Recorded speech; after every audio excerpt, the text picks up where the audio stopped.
Halo semuanya, selamat datang di channel yang tidak layak untuk dihina ini. Sebelum kita mulai, atur posisi santainya, seruput kopinya, dan mari kita berhayal. Di bawah tatapan orang yang tak terhitung jumlahnya, Chu Feng terus maju selangkah demi selangkah. Akhirnya, dia tiba di depan Ding Zhou.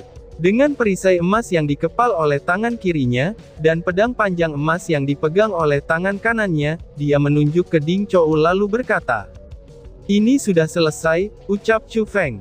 Suara mendesing. Saat dia selesai berbicara, Chu Feng menyerang dengan cepat. Petir di bawah kakinya melonjak, dan dia menghilang dalam sekejap. Ketika dia muncul kembali, dia berada di belakang Ding Zhou. "Jangan meremehkanku," teriam Ding Zhou. Reaksi Ding Zhou juga sangat cepat. Dia memutar tubuhnya, dan melemparkan tinjunya. Dalam kisaran di mana mereka hampir bisa mencapai, tinju kekuatan asal itu langsung menuju ke arah Chu Feng. Mendengus. Chu Feng dengan dingin mendengus, dan kemudian membuang perisai emas di tangan kirinya. Kedua tangannya dengan erat mengepalkan pedang panjang emasnya, itu ketika dia sedikit bersandar ke samping, lalu menghindari serangan kepalan tangan itu. Chu Feng kemudian tiba di depan Ding Zhou. Memusatkan kekuatan di tangannya, dia segera menerjang lurus ke depan. Dengan cerot, pedang panjang emas itu menusuk ke dada Ding Zhou. Berteriak, pedang panjangnya langsung menembus dada Ding Zhou, dan kulitnya langsung menjadi putih pekat. Tidak hanya dia menghentikan serangan dari tangannya, dia bahkan membuka mulutnya, dan seteguk darah menyembur keluar. Meraung. Tiba-tiba dia meraung ke langit, dan seolah-olah dia melepaskan semua kepahitan di kepalanya. Setelah menderu untuk sementara waktu, dia jatuh ke tanah dengan suara bruk, dan berbaring di atas panggung tanpa daya. Kedua matanya sempak kusam, seolah-olah mereka bahkan tidak memiliki kekuatan apapun. Bisa dilihat bahwa, tinju Murderous Seven Injuring yang luar biasa itu sangat membebani dirinya, dan dia sudah mencapai batasnya. Melihat kembali pada Chu Feng, meskipun wajahnya pucat juga dengan tetesan keringat yang sebesar kacang, pakaian yang benar-benar basah oleh keringat, serta napasnya yang kasar dan kelelahan, tapi dia masih bisa berdiri. Tidak ada yang sama berdiri dengannya di atas panggung, yang saat ini tampak sepi setelah pertempuran besar. Chu Feng menang, ucap wasit. Pada akhirnya, Chu Feng menang dalam konfrontasi antara dua jenius di puncaknya. Seorang murid dari Sekte kelas 2, itu berhasil mengalahkan murid inti dari Sekte kelas 1 Irang murid tingkat jenius dari Sekte Lingyun, dan berhasil menjadi juara majelis keunggulan baru. Bertepuk tangan. Pada saat itu, suara tepuk tangan bergema seperti petir di mana-mana. Mereka bersorak untuk Chu Feng.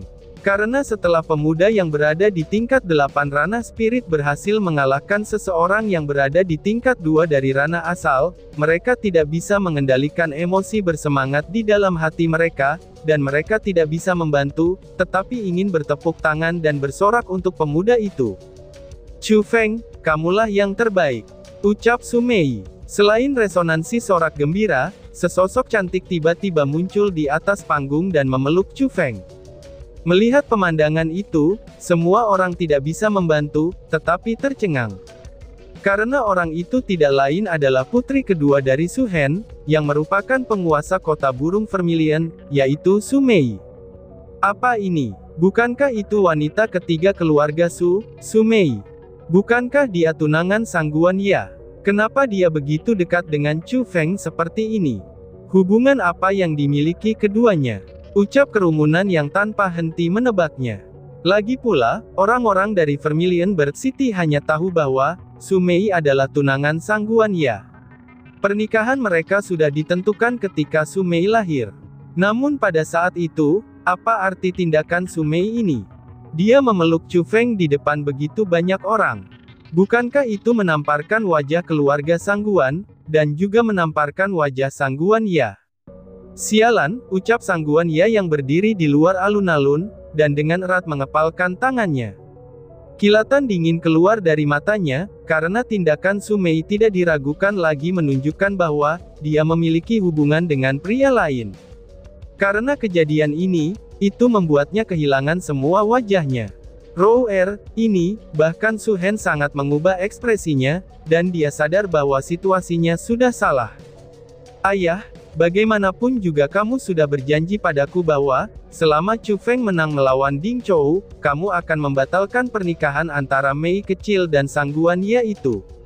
Karena pernikahan ini akan dibatalkan cepat atau lambat, mengapa kamu perlu khawatir tentang pandangan orang lain? Kamu harus dapat melihatnya dengan teliti bahwa, Chu Feng jauh lebih luar biasa bila dibandingkan dengan Sang Guan Ye. Bukankah lebih baik memberikan Mei kecil pada Chu Feng? Ucap Surou sambil tersenyum menawan, dan seolah-olah dia sudah meramalkan hal itu. Masalah ini tidak sesederhana yang kamu pikirkan, balas Su Hen. Su Hen tidak tahu apa yang harus dilakukan, dan dia jelas-jelas berada dalam posisi yang sulit. Tetapi tepat pada saat itu, Su Mei melakukan sesuatu yang lebih mengejutkan banyak orang. Dia menjulurkan bibir merahnya yang lembut, dan mencium wajah Chu Feng. Chu Feng juga tidak menghindarinya, dan itu menjadi pemandangan yang membuat semua orang tercengang. Wanita ketiga dari keluarga Su, tunangan dari keluarga Sang Guan Ye, mencium Chu Feng di depan semua orang. Sialan, aku harus membunuh Chu Feng itu, ucap Sang Guan Ye yang tidak mungkin menerima itu. Api amarah segera menyerang hatinya. Dan ketika dia berbicara, dia bersiap untuk menyerang.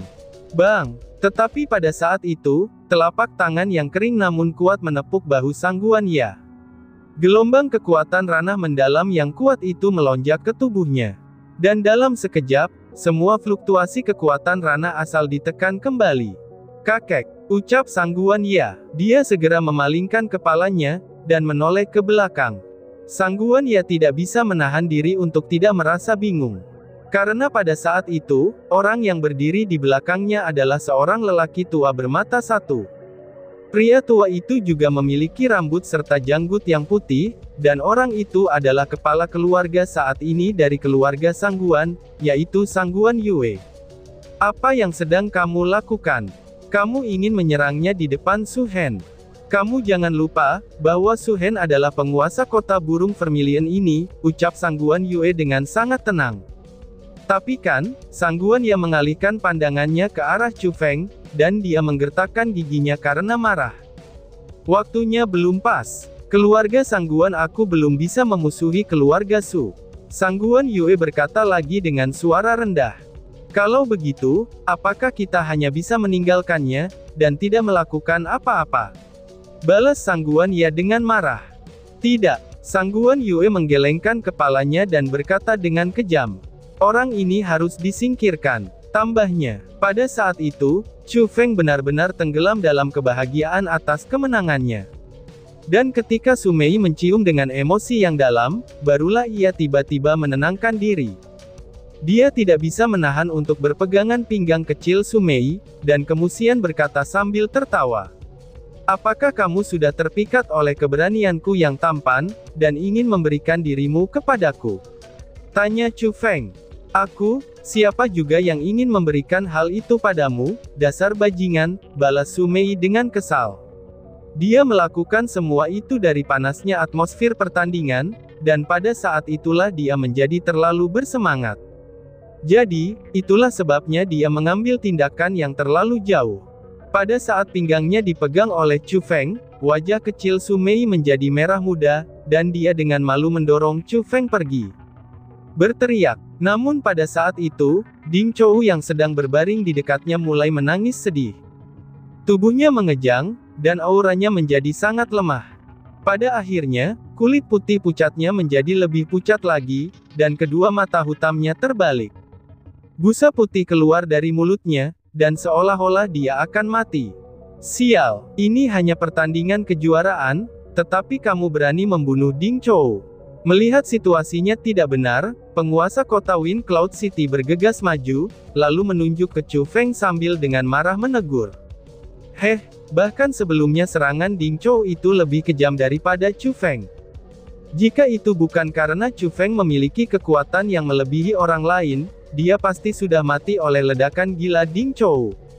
Sekarang kamu menyalahkannya karena telah membunuh Jika dia benar-benar memiliki niat untuk membunuh, Ding Chou sudah akan mati di pertandingan tadi.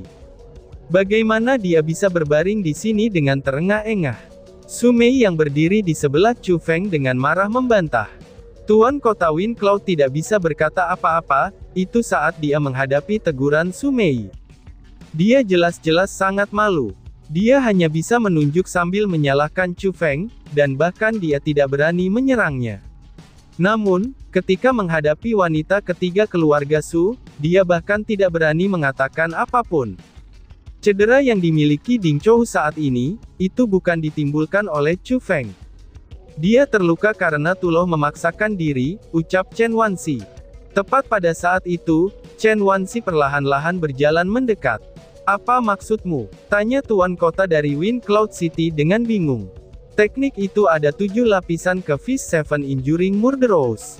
Di setiap lapisannya, itu dapat merangsang kekuatan tersembunyi di dalam tubuh seseorang, dan mendapatkan kekuatan yang melebihi standar.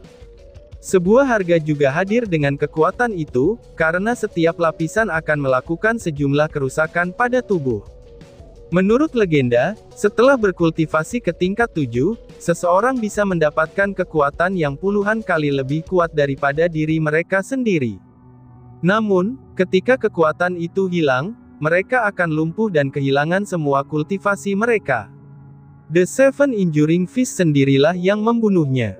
Ketika tinju itu dilempar keluar, mereka pasti akan memiliki kekuatan untuk membunuh musuh-musuh mereka.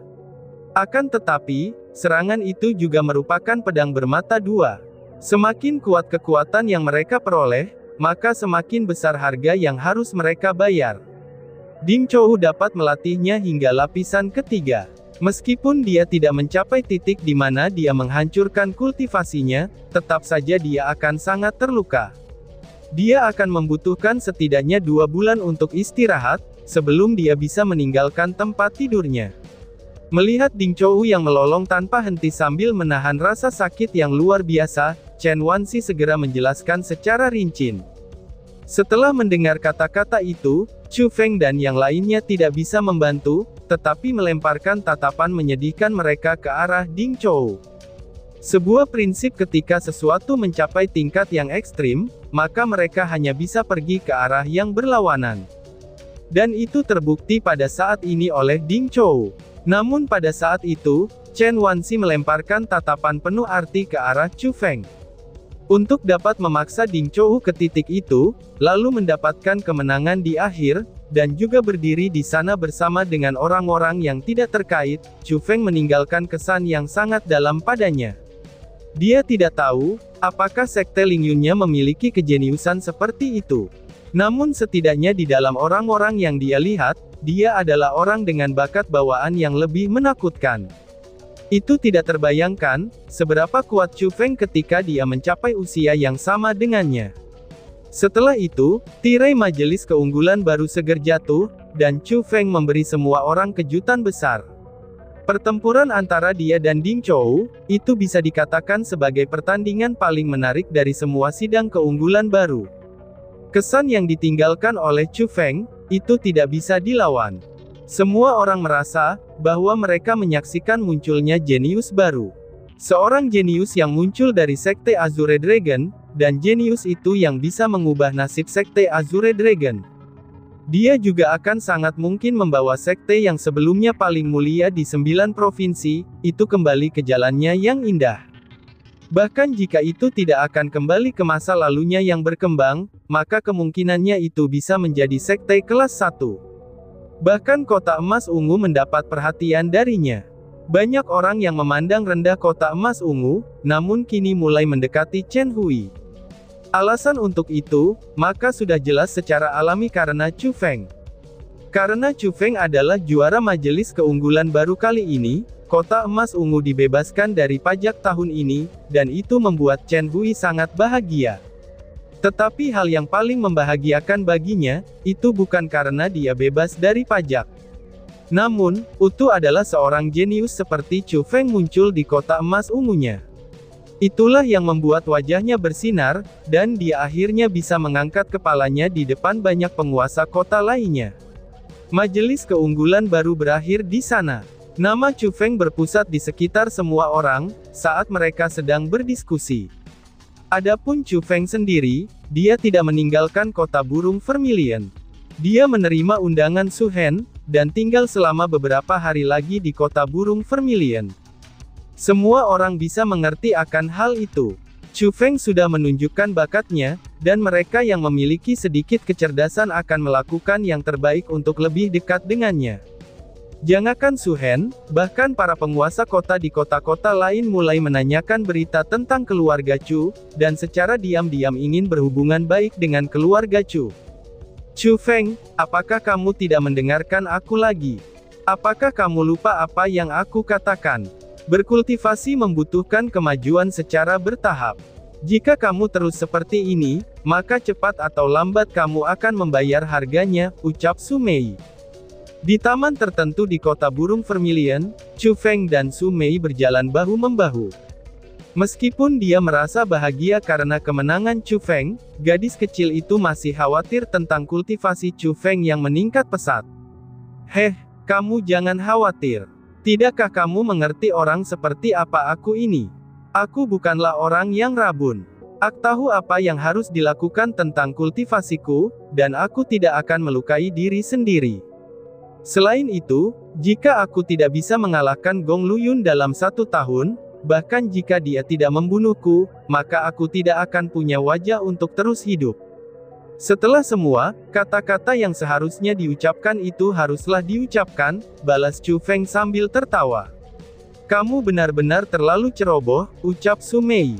Menyinggung masalah itu, wajah kecil Su Mei penuh dengan kekhawatiran. Gong Luyun adalah murid nomor 1 di Sekte Azure Dragon. Tetapi pada kenyataannya, bahkan murid nomor 1 di beberapa sekte kelas 1, itu tidak sekuat Gong Luyun. Gong Luyun adalah seorang jenius sejati. Pada usia 20 tahun, dia sudah berada di level 1 dari ranah mendalam, dan dia cukup seimbang dengan Su Rou. Ini benar-benar akan menjadi cerita fantasi, itu agar Chu Feng bisa mengejar Gong Luyun dalam 1 tahun ini. Kamu tidak perlu khawatir. Aku tahu apa yang harus aku lakukan. Percayalah padaku. Di sisi lain, kalian kakak beradik dilahirkan dalam keluarga yang begitu kaya dan kuat. Mengapa kamu memilih untuk memasuki Sekte Azure Dragon? Tanya Chu Feng. Chu Feng merasa bahwa emosi Su Mei mulai aktif, sehingga ia dengan cepat mengubah topik pembicaraan.